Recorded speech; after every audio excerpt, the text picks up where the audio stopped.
Hey, good morning. Welcome to Hobby Evolution episode number 92. I may look a little different this morning.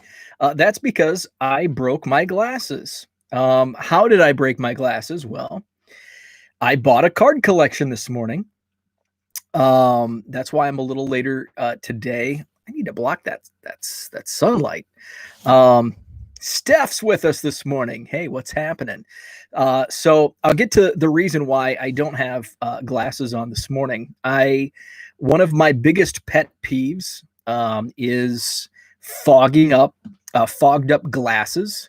And your first question is probably, well, why don't you wear contacts? I can't touch my eyes. I can't even put eye drops in my eyes. The glaucoma tests are take forever because I always blink. So I obviously with wearing masks, I went to buy a collection, doing the mask thing, and we were in the garage. It's pretty cold here in Wisconsin, so my glasses were fogging up. So instead of just, I've had trouble trying to adjust the mask to where it doesn't fog, so I just stick them in my coat pocket. So all fine and good.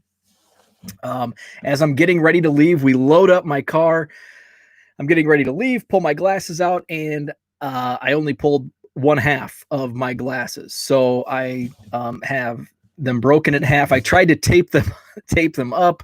That's not working. So I think in the interim, maybe I'll have to find some super glue, but they are broken half. They're like 6 years old. So I was due anyway, but it's annoying that I procrastinated and waited until they actually broke. Duct tape. I actually may have to go that route. So the good news, I bought a collection today. The bad news, I can't hardly see. So painter's tape, yeah, it's right next to me. I was actually looking for my rims are black, so I was actually looking for black electrical tape, but we don't have any. So I tried to use some what shipping tape or whatever, and that didn't work. So I'm just gonna go blunt. I drove like 20 miles without glasses, so I can probably handle it a few days or a couple weeks, however long it takes to get new glasses. So I did buy a collection this morning. I've posted several times about a Craigslist collection that I bought about a year and a half ago. And it was by far the best collection I've bought. I talked about how I waited a couple days and I didn't know if I was going to, reach out for this particular collection a year and a half ago. Glad I did, because it was better than I expected. I didn't even negotiate. He had an list price or an asking price of $900. Handed it over. There was some stuff in there for my own collection that are some of my favorite pieces.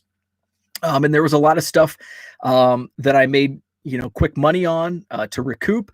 There were some hidden gems that I made good money on that I didn't expect. Korean cardboard, what's happening? Good morning, or maybe good afternoon or good evening. I'm not sure. Are you 7 hours, 8, 9 hours behind or ahead? So it was an awesome collection. And his name is Steve. He lives about, oh, wow, 1122. You're way ahead of us. So and it was basically his entire collection from childhood through adulthood. So I mean, there was stuff from like the 70s. And I found out more today when I talked to him. So his dad owned an outlet mall, and so that's where a lot of the stuff came from, like Sports Illustrated posters still in the original box. He had a bunch of like mail-in autographed baseballs from the late 70s that were like catalogs. He said he didn't send those in. They were just, what his dad had at the outlet mall. So that's where he had acquired a lot of the stuff, as a kid. So a lot of it was, from it was basically his entire collection. And he did have a little seller's remorse. I felt really bad talking to him this morning because he talked about a couple of the items, which I've since sold. And it's like, I would have gave them back. I knew at the time, and I even, he had told me, yeah, my dad took me to the first game. And it's like, you can keep some of this stuff. It has some sentimental value. And he insisted. So he had reached out to me a couple nights ago and said, hey, this is Steve. You bought that Craigslist collection from me. I've kind of got back into it. I've got some stuff. Are you interested? Are you still buying? So I said, absolutely. Do you have some pictures and what do you have in mind? So he sent me some pictures, and, there were a couple 3-row boxes of a bunch of top loads with, like autographs and memorabilia cards, serial numbered cards. So I'm definitely interested. So, went over there this morning, and he had 3 tables set up in his garage, and in the first 2, walk into the left and into the right, it was like junk era. There was some basketball from the 90s. There was like a Jordan. There were some 90s score complete sets, but he had pulled the Frank Thomas and the Bo Jackson shoulder pads cards. So those will just be for my Cubs. I'll pull all the Cubs out. The rest will just go in a random box.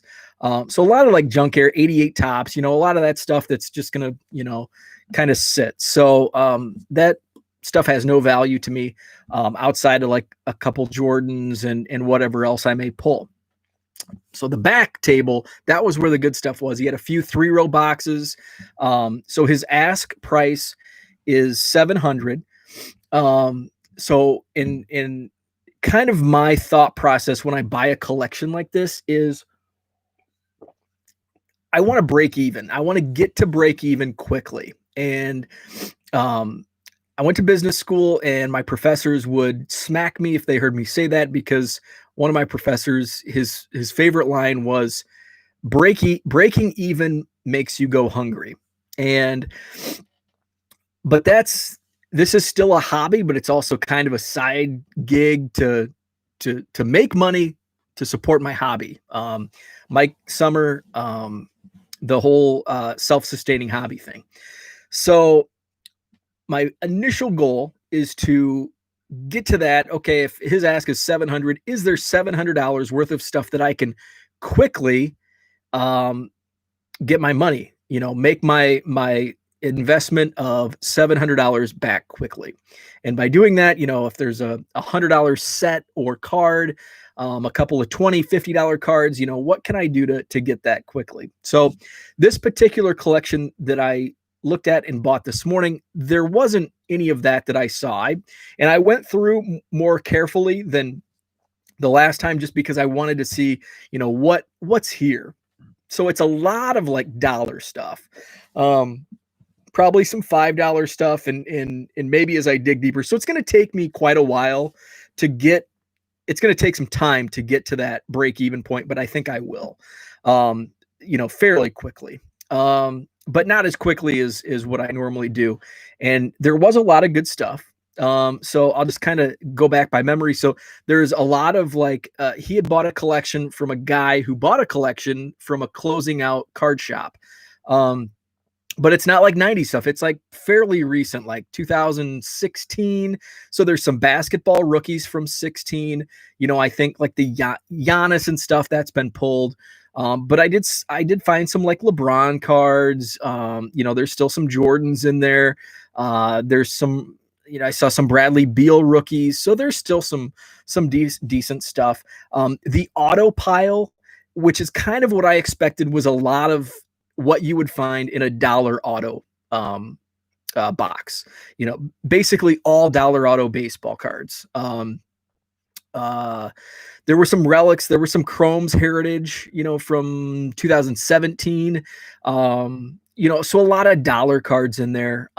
There was a box of football with about 1,000 Packers cards, which is always good because I can get rid of I'm always in need of Packers cards, it seems. So I have that kind of replenished for the time being. And then there was a 3-row box of like 70s football, like 70 tops football. There's a Bubba Smith in there. Jim Hart, some 78 Tops baseball.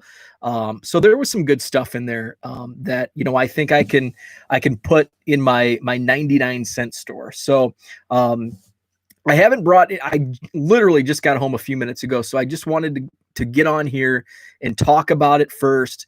And then throughout the day, I've got some trade packages this morning that I need to get shipped out. I've got some eBay stuff that I need to get shipped out as well. So probably this afternoon, I will be posting, some of the finds in those boxes. But I did bring down one plastic bin, and it looks like a lot of junk era in here. But he did say he pulled this out, and I didn't even look at it when I was there. Because I just kind of glanced and it didn't look like much from the naked eye. But he did say, I hope there's some good cards in here for you. So I'm just going to kind of flip through. There's an Aaron Rodgers Tops Attacks from 2010. So again, nothing, a lot of probably quarter box cards.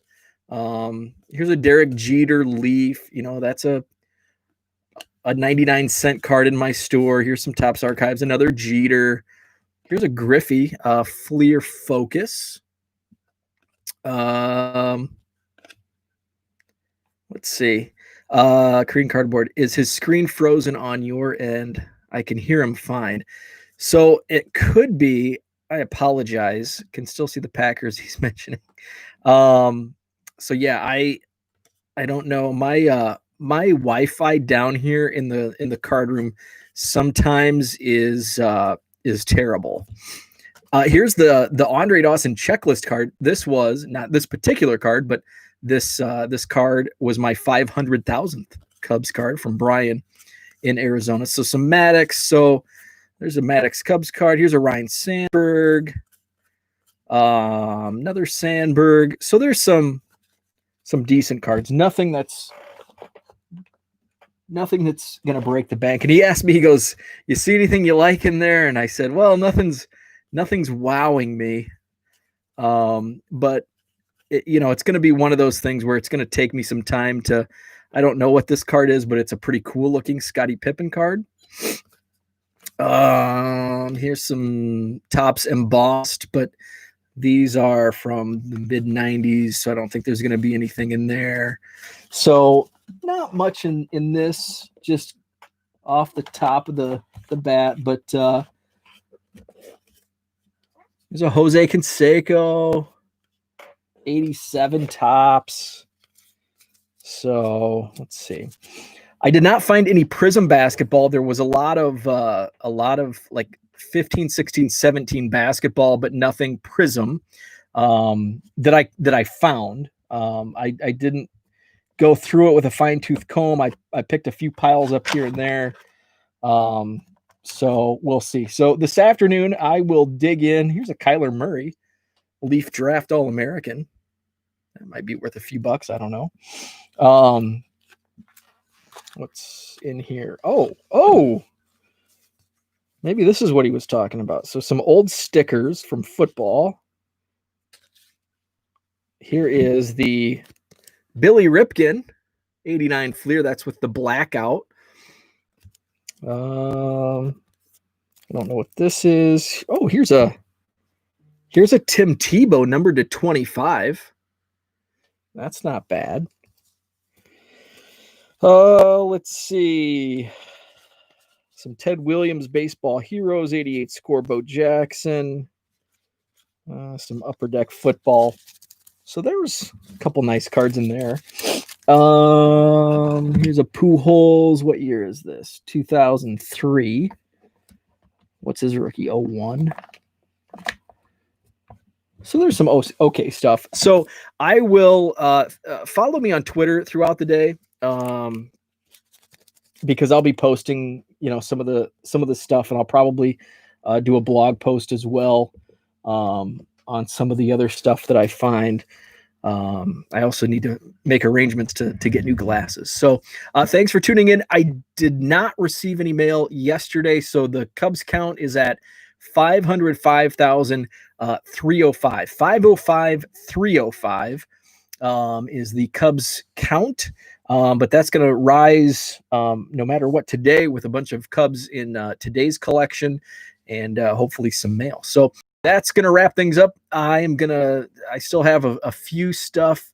I still have a few stuff in my car. Sorry, I'm going through some of the stuff. I think they were one of the first to have the picture in picturesque Gypsy Queen Diamond Kings extra frame. No. So yeah, I'm gonna pull the rest of the stuff out of the car and bring these boxes down. So at some point this afternoon, I'll show off some other good stuff. So thanks for tuning in. Follow me on Twitter at 1millioncubs. Online, check the website 1millioncubs.com. Have a great Saturday and be following on Twitter for what I show off from this collection.